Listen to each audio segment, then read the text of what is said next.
The Roman Debt Trap, Why Your Money Problems Are 2,000 Years Old.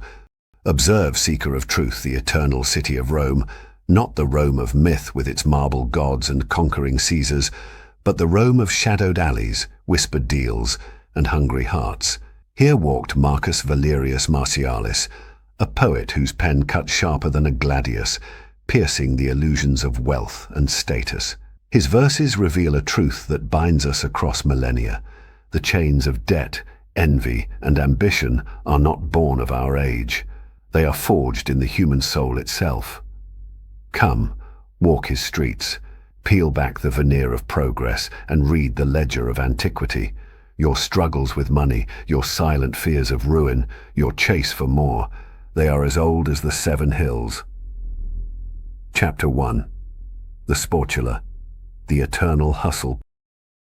Picture Sextilianus, a knight by title, a beggar by fate. Each dawn he joins a parade of the desperate, trailing a wealthy patron for the sportula, a paltry purse of coins or a scrap of bread, the price of his pride.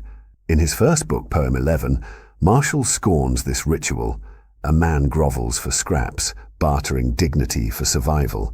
And to his friend Decianus, in his second book, Poem 5, he laments the 4-mile trek, 2 to seek favor, 2 to return empty-handed. I have no objection to go 2 miles to see you, he writes, but I have great objection to go 4 miles not to see you. This is the ancient gig economy, where survival bends to the whims of the powerful. The freelancer chasing a client across the city, the server praying for a tip, the influencer dancing for algorithms, all are heirs to Sextilianus, bound by the same fragile thread. Chapter 2. The Plague of Plagiarism, Theft of the Mind. Meet Fidentinus, a thief not of gold but of genius. In his first book, Poem 29, Martial catches him reciting stolen verses in the forum, claiming the poet's work as his own. The book you read aloud is mine, Martial sneers, but while you read it so badly, it begins to be yours. A cutting truth, theft of craft, is an ancient crime. Is this not the scourge of the modern creator, the artist whose designs are scraped by algorithms, the writer whose words are reposted without credit, the musician whose melody is sampled for another's profit? The battle to guard one's craft is no child of the digital age. It is a war fought in the scrolls of time. Chapter 3. The Dinner Party Dilemma, the Mask of Wealth. Enter the triclinium, where Zoilus reclines on cushions dyed with Tyrian purple, his fingers heavy with sardonyx rings. His splendor is a fever, Martial warns in his second book, Poem 16, a hollow display masking an empty purse. And there sits Candidus, preaching in his second book, Poem 43, that the goods of friends are common, yet hoarding his golden plates, while Martial dines on a cracked clay dish. From such wealth you give nothing, the poet accuses, exposing the lie of generosity. This is the dance of false affluence, the pressure to signal wealth while drowning in debt. Today, it is the curated social media feed, the leased luxury car, the credit card stretched thin to keep up with the Joneses. Zoilus and Candidus live in every soul who trades truth for the illusion of prosperity. And you, seeker of wisdom who sees through these gilded lies, do not let this truth remain a whisper in the forum. Like and share this tale with those still chained to the illusions of wealth. Let them join the ranks of the wise who learn from Rome's follies to master their own fortunes. Chapter 4.